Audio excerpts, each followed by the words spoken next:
In this video, we're going to look at the resources that you need in your business to get the job done. We're looking at efficiency, effectiveness, and how you can engage more customers.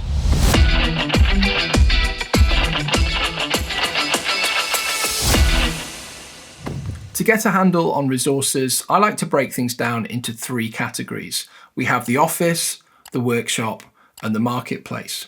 Everyone has an office. Even if your office is your iPhone, you have an office. Some people have a physical building. Other people, like myself, have a remote team working on remote systems in several different continents. Regardless, you need infrastructure, you need software, and you'll probably need some hardware to get your office work done.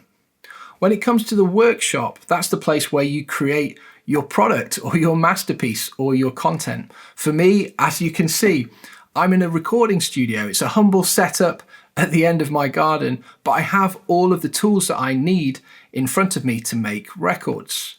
That's really fun. I enjoy having this kind of workshop. My dad, however, he worked as an accountant for a tool company.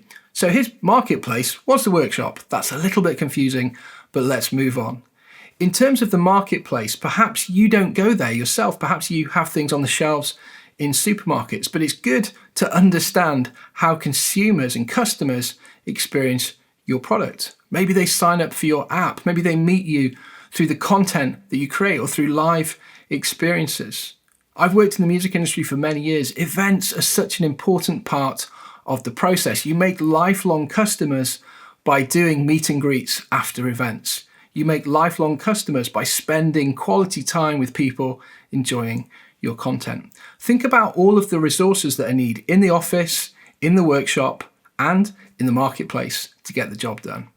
I'd like to encourage you to write a really long list of everything that you have in your office: your phone, your laptop, your camera, your tripod, your whiteboard, your lights. There'll be loads of different things that you have in terms of hardware, things like printers, things like frames, business cards. There are so many different things physically as well as digitally. Think about the software that you have, the subscriptions that you're signed up for, the free websites that you use.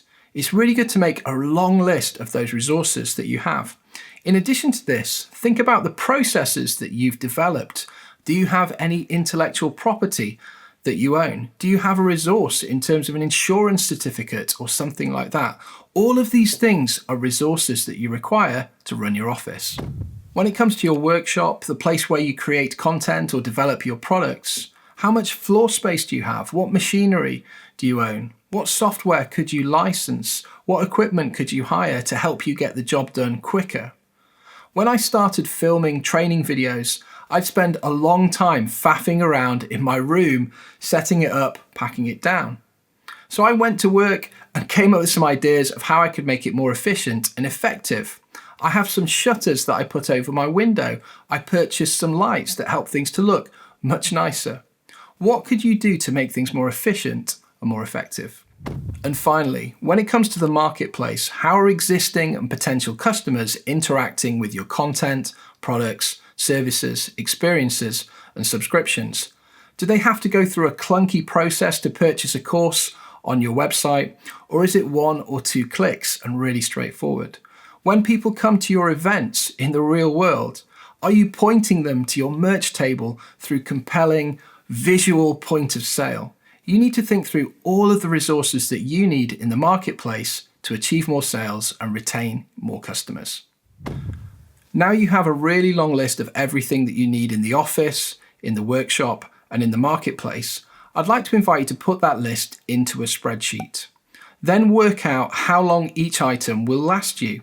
Now, a monthly subscription to Canva will last 1 month, but the acoustic guitar that I have behind my head, I've had for 15 years, and it's getting better with age. That's going to last a long, long time. What you can then do is work out the average monthly cost of each item and the average annual cost of each item. This is going to help form the basis of a budget when you look at cost structure.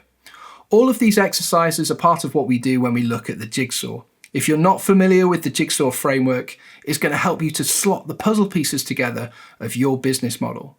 The jigsaw's the first step on the road, and the road is how you build a brand, part of the encompassing framework that we call the driving seat. If you want help, if you want to take a deeper look, just reach out. We'll be happy to have a conversation about it.